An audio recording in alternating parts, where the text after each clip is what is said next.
రాహుల్ గాంధీకి జగ్గారెడ్డి మంచి క్లోజ్. ఇది అందరికీ తెలిసిందే.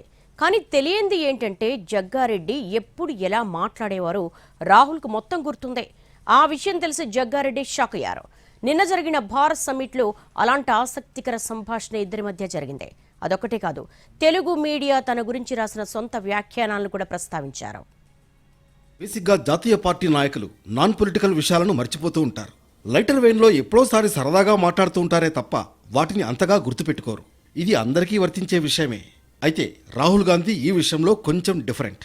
ఎలా తెలిసిందంటే, నిన్న భారత్ సమ్మిట్కి రాహుల్ చాలా హడావుడిగా హైదరాబాద్ ఇచ్చారు. ఆయన రావడం, సమ్మిట్లో ప్రసంగించడం, అంతే స్పీడ్గా వెళ్లిపోవడం కూడా జరిగాయి. అయితే ఈ గ్యాప్లో రాహుల్ జగ్గారెడ్డి మధ్య సంభాషణ విని సీఎం సహా ఇతర నేతలంతా స్టన్ అయ్యారు.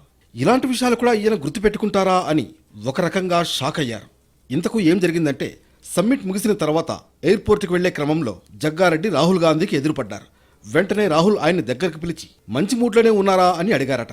వెంటనే సీఎం రేవంత్ రెడ్డి కలగజేసుకుని 3 రోజుల క్రితమే జగ్గన్న కూతురు ఎంగేజ్మెంట్ చేశారు, మంచి మూడ్లోనే ఉన్నారని ముక్తాయింపిచ్చారు.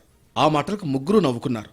అయితే జగ్గారెడ్డిని మంచి మూడ్లోనే ఉన్నారా అని రాహుల్ ఎందుకు అడిగారంటే, గత ఎన్నికల ముందు రాహుల్ గాంధీ తెలంగాణ కాంగ్రెస్ నేతలతో ఒక సమావేశాన్ని ఏర్పాటు చేశారు. ఆ సందర్భంగా జగ్గారెడ్డికి మాట్లాడే అవకాశం ఇచ్చారు. కానీ ఆయన మూడ్ సరిగా లేదు సార్, తర్వాత మాట్లాడతారన్నారు.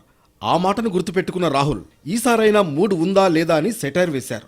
అప్పుడేదో యథాలాపంగా అన్న మాటను బాస్ గుర్తుపెట్టుకున్నారని, పైగా తన డైలాగ్ తనకే వేశారని జగ్గారెడ్డి మురిసిపోయారట.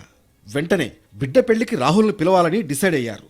ఇదొక్కటే కాదు, రాహుల్ గాంధీకి స్టేట్లో జరిగే అన్ని విషయాలను ఆరా తీస్తారని తెలిసి లీడర్లు ఇంకా షాక్ అయ్యారు. మొన్న గుజరాత్లో జరిగిన ఏఐసీసీ సమావేశాల తర్వాత రాహుల్ ఒక తెలుగు పత్రికలో తనపై రాసిన ఒక కథనాన్ని సీనియర్ నేతల దగ్గర ప్రస్తావించారు. ఇలాంటివన్నీ సహజంగా రాస్తూనే ఉంటారు, పట్టించుకోకండి అని చర్చను క్లోజ్ చేశారు.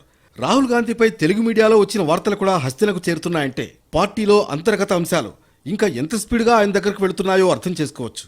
రాహుల్ గాంధీ అన్నీ అబ్జర్వ్ చేస్తున్నారు అని చెప్పడానికి ఇంతకు మించి ఎగ్జాంపుల్ ఏముంటుందని కాంగ్రెస్ నేతలు అలర్ట్ అయ్యారట.